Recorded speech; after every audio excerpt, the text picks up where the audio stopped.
Hello, in this video I'm going to show you how to install the Sleep as Android app on the Play Store.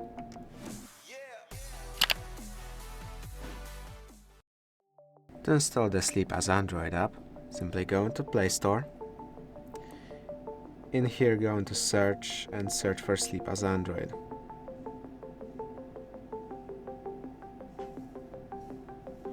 Then go into the app, tap on install, and once you install it, press open.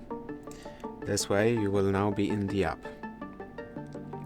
Once you are here, you can exit the app and do a few things to ensure proper working.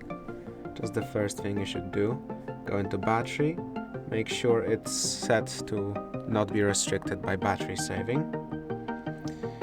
Then also make sure it has all the proper permissions, like the body sensor, physical activity, music and audio, microphone, health connect, location.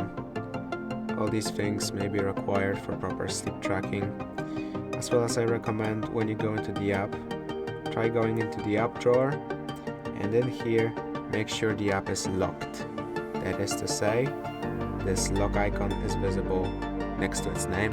This way when you close apps, Sleep as Android will not be closed. This will ensure your app doesn't accidentally get closed during the night, and just in general is a good thing to do with this sort of an app. If this video was helpful to you, please consider subscribing, leave a like and a comment down below.